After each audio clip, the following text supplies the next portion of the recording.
Salam jumpa dengan saya, Admin A, di channel Darah Biru Raja-Raja. Di video kali ini akan dibahas silsilah dan biografi Dr. Samratulangi bagian kedua. Di bagian kedua akan menceritakan kembalinya Samratulangi ke Minahasa hingga Samratulangi wafat, serta keturunan Dr. Samratulangi. Untuk mengetahui cerita sebelumnya atau pada bagian pertama, silahkan menonton di video sebelumnya. Pada tahun 1922, Dr. Samratulangi bersama-sama dengan Dr. Dawes Dekker atau Danudirjo Setiabudi, Suwardi Suryaningrat atau Ki Hajar Dewantara, Insinyur Krem, dan lain-lain mengadakan rapat besar di Bandung. Dalam rapat itulah istilah Indonesia mulai diperkenalkan oleh Samratulangi sebagai alat untuk membangkitkan semangat dalam meraih kemerdekaan. Rapat besar ini telah mempropagandakan tuntutan Indonesia mengatur rumah tangga sendiri sebagai langkah pertama menuju Indonesia merdeka. Pada tahun 1923, Partai Perserikatan Minahasa mencalonkan Dr. Samratulangi untuk jabatan Sekretaris Minahasa Rat atau Dewan Minahasa di Manado. Pemerintah Belanda yang telah mengetahui sikap Dr. Ratulangi sebenarnya takut untuk mengangkatnya dalam jabatan itu. Akan tetapi, karena pencalonan Dr. Samratulangi itu mendapat dukungan yang luas dari rakyat Minahasa, pemerintah terpaksa mengangkatnya juga. Kemudian Samratulangi menetap di Manado sekitar tahun 1924. Selama menjabat sebagai Sekretaris Dewan Minahasa atau Minahasa Rat, dari tahun 1924 hingga 1927, ia menghapuskan sistem kerja paksa yang dikenakan kepada rakyat Minahasa dan mempromosikan transmigrasi ke Minahasa Selatan. Dia juga berperan dalam pembukaan daerah Modoinding dan Kanarom di Minahasa Selatan untuk transmigrasi dan membentukkan yayasan untuk membiayai pendidikan siswa-siswa yang membutuhkan. Pada tanggal 16 Agustus 1927, Samratulangi dan R. Tumbelaka membentuk Partai Persatuan Minahasa. Samratulangi dan Tumbelaka memutuskan bahwa partai baru tersebut, Persatuan Minahasa, hanya beranggotakan sipil saja. Keberadaan partai ini yang mewakili suatu wilayah di Sulawesi memberikan identitas lokal kepada anggota-anggotanya, tetapi juga mempunyai tujuan untuk mempromosikan persatuan secara nasional. Partai ini menyerukan solidaritas semua kelompok penduduk Indonesia. Pada tahun 1939, Persatuan Minahasa adalah salah satu partai politik yang membentuk Gabungan Politik Indonesia atau GAPI. Partai-partai yang lainnya adalah Gerindo, Parindra, Pasundan, PPKI atau Persatuan Partai Katolik Indonesia, dan PSII atau Persatuan Sarekat Islam Indonesia. Pada tahun 1927, Samratulangi bergabung dengan Poksat yang lebih dikenal sebagai Dewan Rakyat atau Lembaga Perwakilan Rakyat Indonesia. Samratulangi diangkat menjadi anggota untuk mewakili rakyat di Minahasa. Ia terus mengusik hak-hak rakyat dan mendukung nasionalisme Indonesia dengan menjadi anggota fraksi kebangsaan yang dimulai oleh Muhammad Husni Tamrin. Dia adalah salah satu sponsor dari petisi Sutarjo yang menyatakan keinginan untuk sebuah negara merdeka melalui reformasi bertahap dalam waktu 10 tahun. Petisi ini melewati Poksat, tetapi tidak diterima oleh pemerintah kolonial. Tanggapan terhadap petisi inilah yang memprakarsai pembentukan GAPI yang telah dijelaskan sebelumnya. Samratulangi tidak ragu untuk mengkritik pemerintah kolonial, dan akhirnya dianggap sebagai risiko bagi mereka. Di Foxtrot, Samratulangi berpidato keras mengenai ketidakadilan yang dilakukan oleh Belanda kepada Indonesia. Hapuskan perbedaan antara bangsa Belanda dengan bangsa Indonesia. Sungguh amat banyak hal-hal yang tidak adil yang dirasakan oleh bangsa Indonesia, baik di bidang politik, ekonomi, pendidikan, maupun dalam kehidupan sehari-hari. Perbedaan-perbedaan itu harus segera ditiadakan. Samratulangi terus berjuang di Foxtrot sampai 1937. Ketika dia ditangkap karena pandangan politiknya, dia dipenjarakan selama 4 bulan di penjara Sukamiskin di Bandung. Perkaranya karena ongkos jalan atau deklarasi yang tidak sesuai dengan ketentuan. Namun di balik itu, hal tersebut hanya upaya dari pemerintah kolonial dalam menjauhkan rakyat dari pengaruh Samratulangi. Selain itu, Samratulangi turut berkontribusi dalam berdirinya Vereniging Indonesisch Academic atau Persatuan Kaum Cendekiawan Indonesia. Samratulangi juga cukup aktif dalam bidang kepenulisan. Hal ini ditunjukkan oleh terbitan-terbitan buku miliknya tahun 1937 yang berjudul Indonesia in the Pacific and Problemen van den Aziatischen. Indonesia di Pasifik, analisa masalah-masalah pokok Asia Pasifik. Dan terbitan rutin majalah mingguan peninjauan bersama dengan rekannya.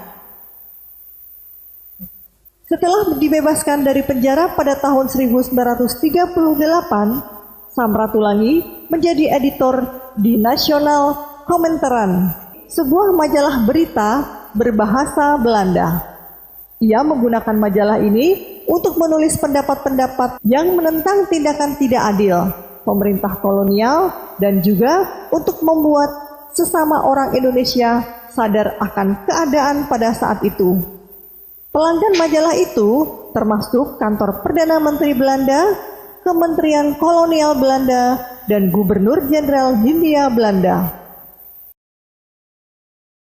Ketika krisis ekonomi yang dikenal dengan istilah Malaise terjadi pada tahun 1930-an, ia semakin banyak mendirikan organisasi sosial kemanusiaan.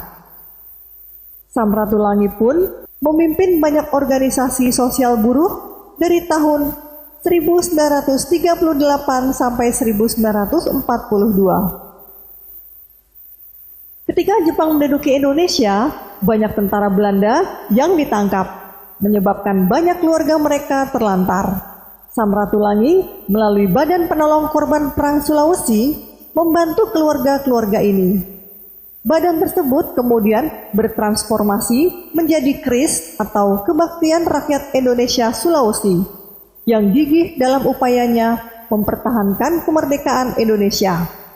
Beliau tetap berbelas asih sehingga sangat wajar rakyat Sulawesi ketika itu memberinya gelar Tonas atas keberanian, kepemimpinan, serta perjuangannya dalam melindungi hak-hak rakyat Sulawesi.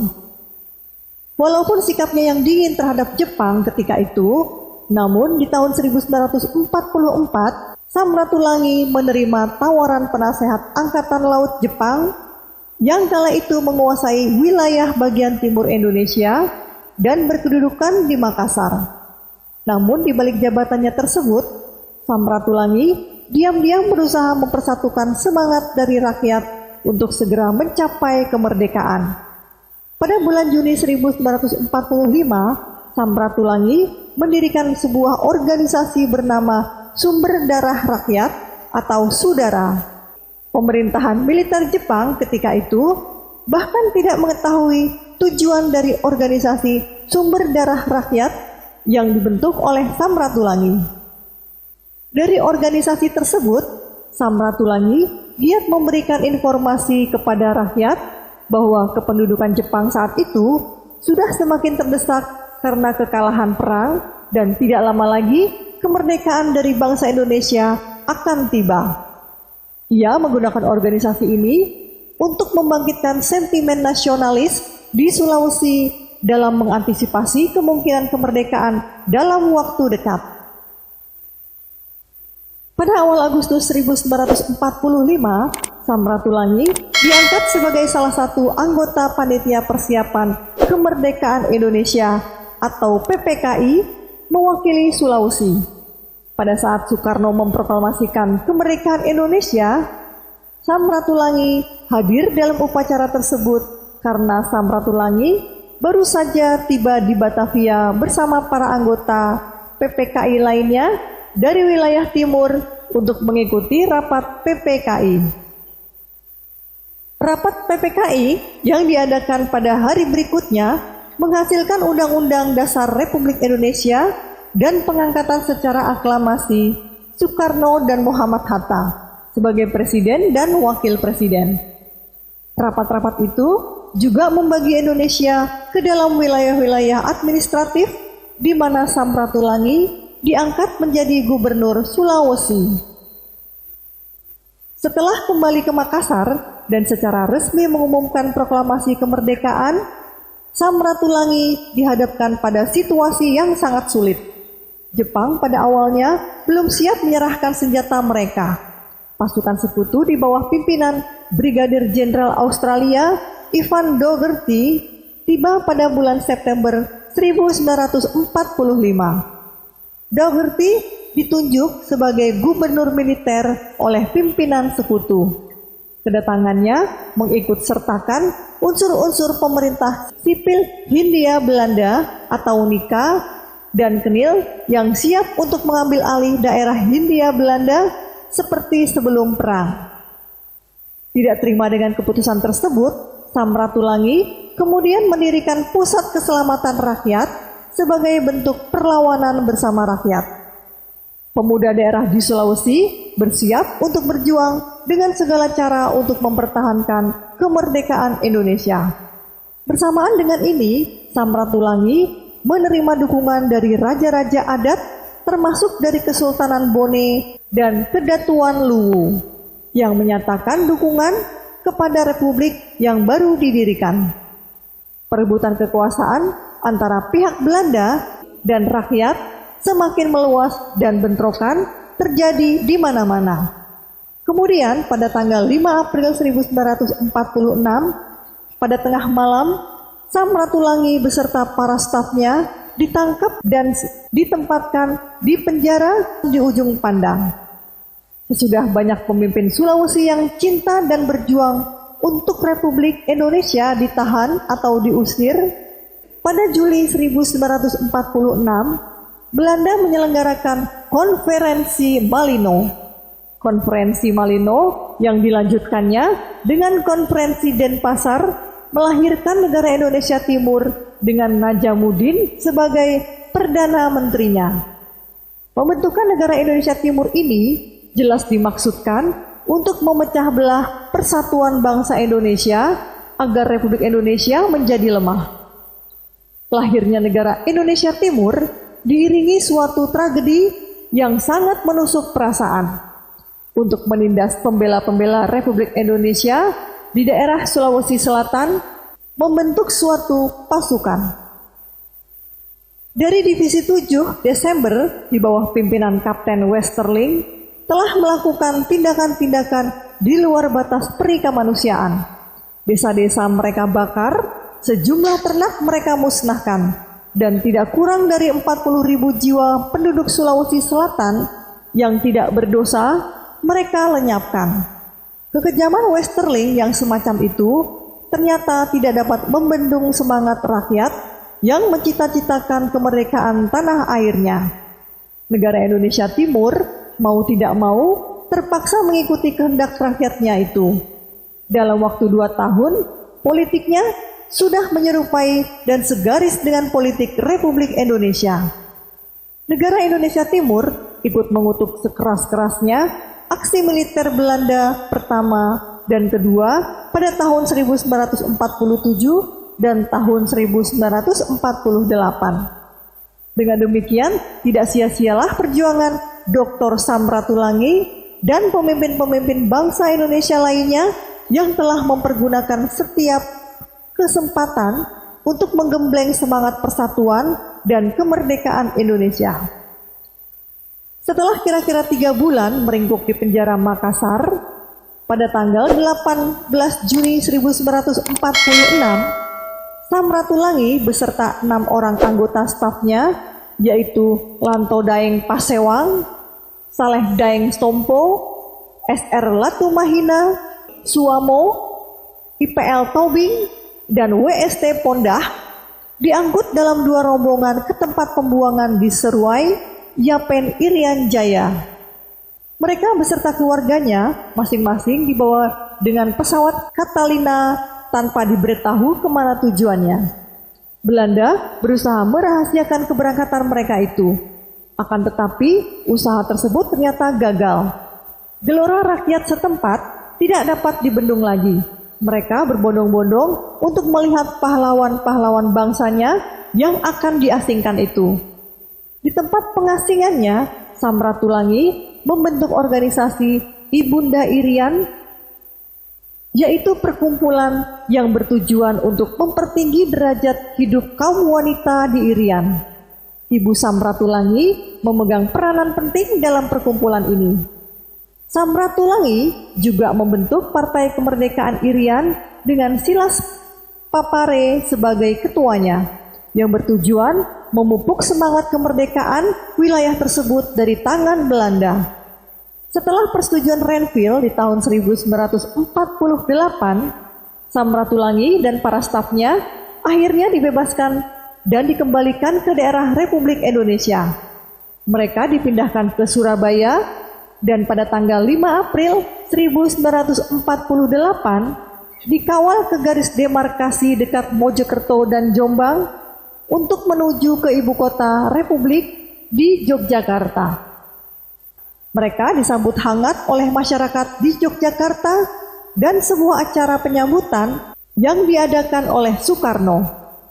Samratulangi ditunjuk sebagai anggota Dewan Pertimbangan Agung dan juga delegasi Indonesia dalam perundingannya dengan pemerintah Belanda pada tahun 1948 sampai 1949. Samratulangi juga mengunjungi pasukan di Jawa Timur dan menghadiri konferensi keuangan di Kaliurang. Sekitar waktu itulah Samratulangi sudah mulai mengalami masalah dengan kesehatannya. Pada tanggal 10 November 1948, Dr. GSSJ Ratulangi mengeluarkan suatu pernyataan yang ditujukan untuk menentang siasat Belanda yang memecah belah persatuan bangsa Indonesia. Pernyataan yang ditandatangani oleh Dr. Samratulangi, I Gusti Ketut Puja SH, Insinyur Pangeran Muhammad Noor, Dr. TST Diapari, WST Pondah, dan Soekarjo Wiryo Pranoto SH. Disiarkan melalui RRI Yogyakarta pada tanggal 10 November 1948.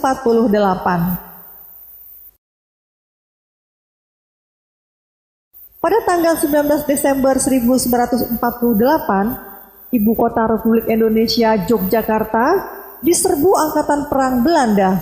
Presiden, wakil presiden, dan sejumlah pemimpin Republik Indonesia lainnya ditangkap dan ditahan di Istana Yogyakarta. Pada tanggal 25 Desember 1948, Dr. Samratulangi juga ditangkap dan ditahan di tempat yang sama. Pada tanggal 12 Januari 1949, Samratulangi dipindahkan ke Jakarta untuk menunggu pemberangkatannya ke Bangka. Tempat wakil presiden, Mr. Muhammad Rum, Surya Dharma, dan beberapa pemimpin Indonesia lainnya diasingkan. Di Jakarta, Samratulangi ditahan di Menteng Perapatan nomor 52 bersama-sama dengan Muhammad Natsir, Dr. Daus Dekker, Danudirjo Setiabudi, Adam Malik, dan ayah mertua Jenderal Abdul Haris Nasution. Ketika itu, Samratulangi berusia 58 tahun. Badannya lemah dan penglihatannya sudah makin berkurang. Kegiatannya bekerja yang tidak mengenal lelah, penderitaan batin akibat tekanan pemerintah pada zaman Jepang, dan penderitaannya selama dibuang ke Irian Jaya telah mempercepat kemunduran kesehatannya itu. Karena kesehatannya yang makin memburuk, Samratulangi tidak jadi dikirim ke Bangka. Ia diperkenankan tinggal bersama keluarganya sebagai tahanan luar. Karena tidak memiliki rumah sendiri, Samratulangi bersama keluarganya tinggal di rumah Profesor Arsyad yang kemudian dikenal dengan nama Pavilion Ratulangi yang terletak di Jalan Dr. Samratulangi nomor 10A Jakarta. Dalam keadaan sakit keras, Dr. Samratulangi masih bercita-cita untuk menerbitkan majalah. Ia ingin melanjutkan penerbitan National Commentaren yang terhenti sejak zaman Jepang. Akan tetapi kali ini, ia ingin menerbitkannya dalam bahasa Indonesia dengan nama Komentar Nasional. Dr. Samratulangi berpendapat bahwa surat kabar atau majalah merupakan alat yang sangat penting untuk mengumpulkan pendapat, dan itu sangat penting karena kawan kita sekarang bisa jadi kelak akan menjadi lawan. Hal ini perlu dicegah, lebih-lebih di daerah Minahasa yang menurut pendapatnya masyarakatnya masih penuh gejolak. Kemerdekaan seluruh Indonesia pasti akan menjadi kenyataan. Akan tetapi kita harus memelihara jangan sesudah itu terjadi perpecahan, kata Samratulangi. Pada malam tanggal 29 Juni 1949, Dr. Samratulangi masih berunding dengan Walter Sairang mengenai rencana untuk mengambil alih sebuah percetakan yang terletak di Jalan ASMK, Jakarta Kota. Walter Sairang menemaninya sampai pukul 11 malam. Menurut rencana, keesokan harinya pada pukul 8 pagi, mereka akan bertemu kembali untuk segera melaksanakan rencana tersebut. Tetapi menjelang pukul 8 pada tanggal 30 Juni 1949, Dr. Samratulangi telah menutup mata untuk selama-lamanya. Ia meninggal dalam status tahanan musuh ketika perang kemerdekaan kita hampir mencapai kemenangan. Dr. Samratulangi yang berjuang untuk kemerdekaan bangsanya itu tidak sempat menyaksikan terjadinya pengakuan kedaulatan Republik Indonesia pada tanggal 17 Desember 1949. Ribuan orang, ratusan bunga, dan puluhan mobil telah mengiringi jenazahnya yang untuk sementara dimakamkan di Tanah Abang, Jakarta. Seluruh bangsa Indonesia berkabung atas meninggalnya Dr. Samratulangi, seorang putra yang sejak mudanya sampai akhir hayatnya senantiasa mempergunakan pikiran dan tenaganya untuk memperjuangkan nasib bangsa dan negaranya. Jenazahnya yang sementara dimakamkan di Tanah Abang, Jakarta baru pada tanggal 23 Juli 1949, jenazah Samratulangi dibawa ke Manado dengan kapal dan tiba di sana tanggal 1 Agustus 1949. Pada tanggal 2 Agustus 1949, jenazah Samratulangi dibawa dan dikebumikan di kampung halamannya di Tondano di tengah-tengah makam keluarganya.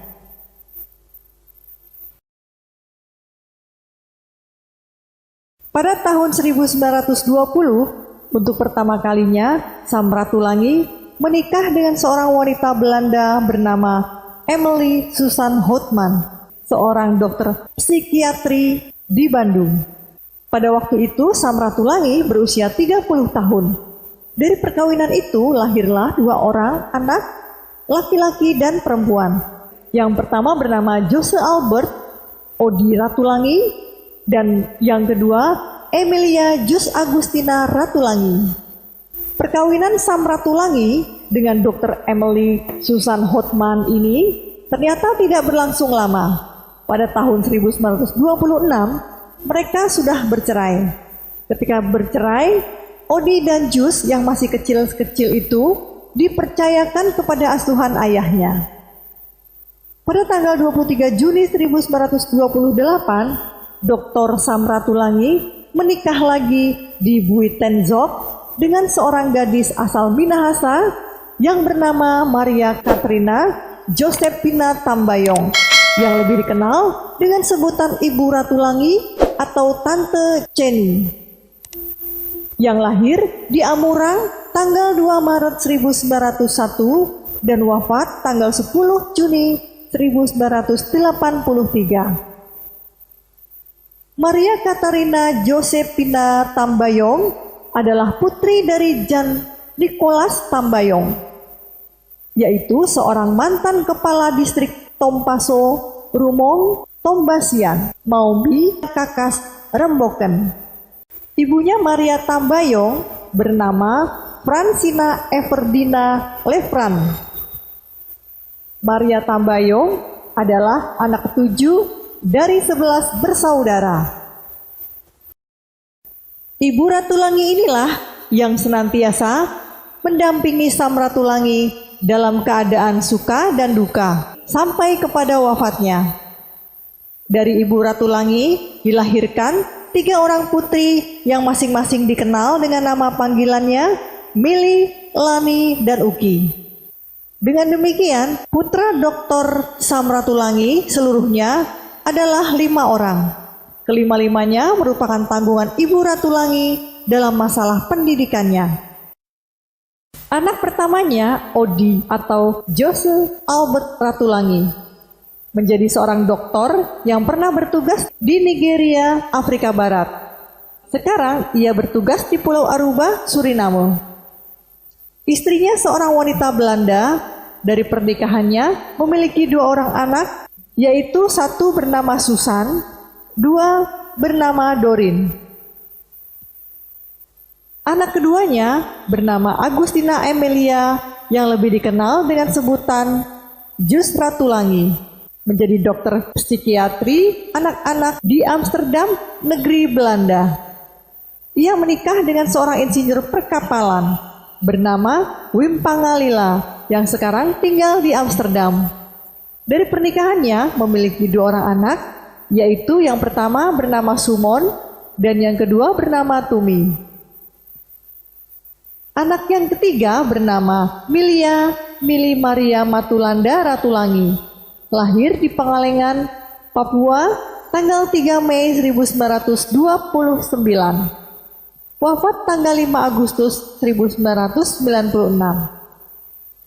Berhasil memperoleh ijazah sarjana muda ilmu pasti dari Institut Teknologi Bandung.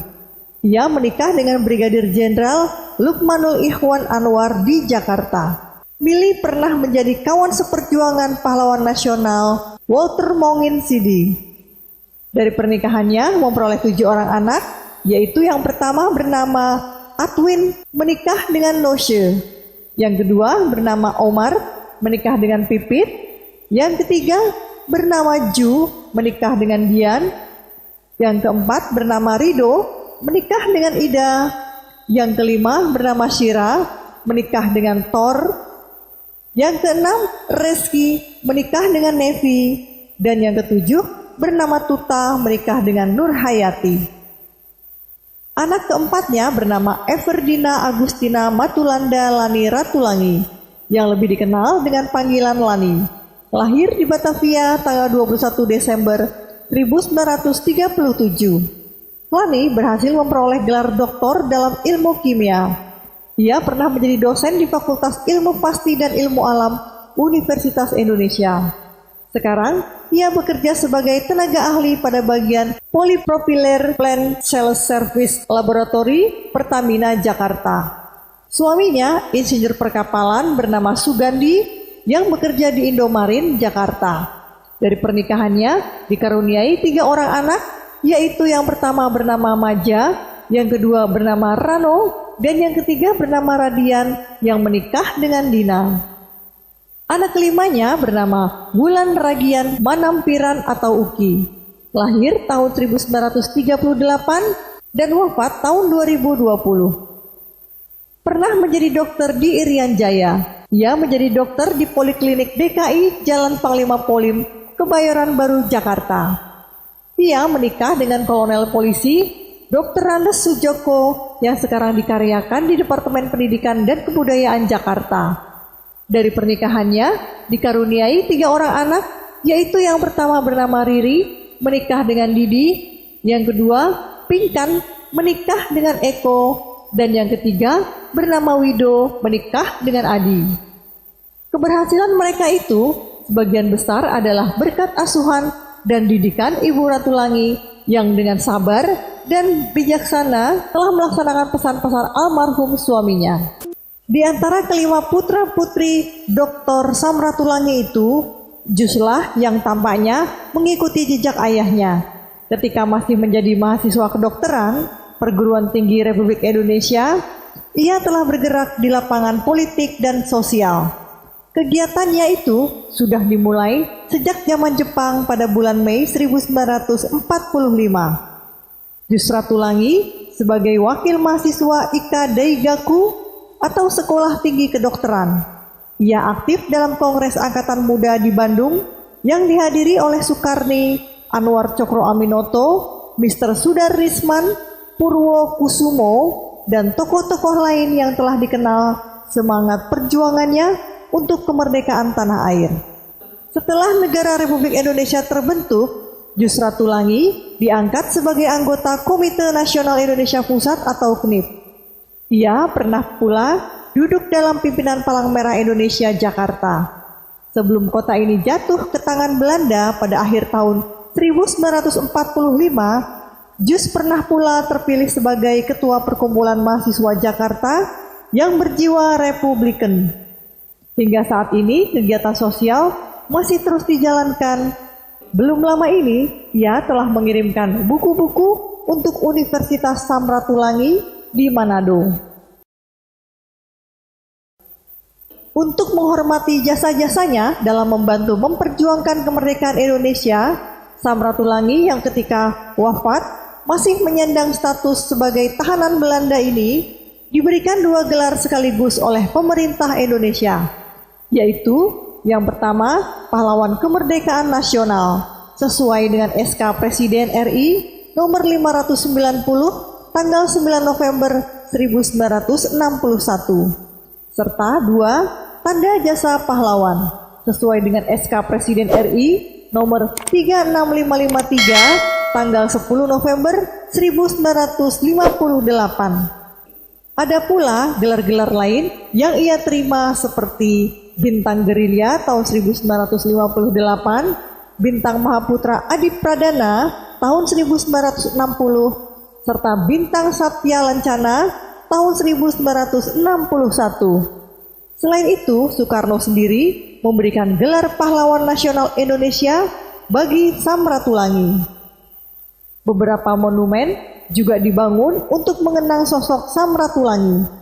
Di antaranya ada Monumen Pahlawan Nasional Samratulangi di Manado dan Tondano. Namanya juga diabadikan sebagai nama Universitas Samratulangi di Sulawesi Utara, serta Bandara Samratulangi di Manado, serta Jalan Raya di Minahasa, Makassar, dan Kediri.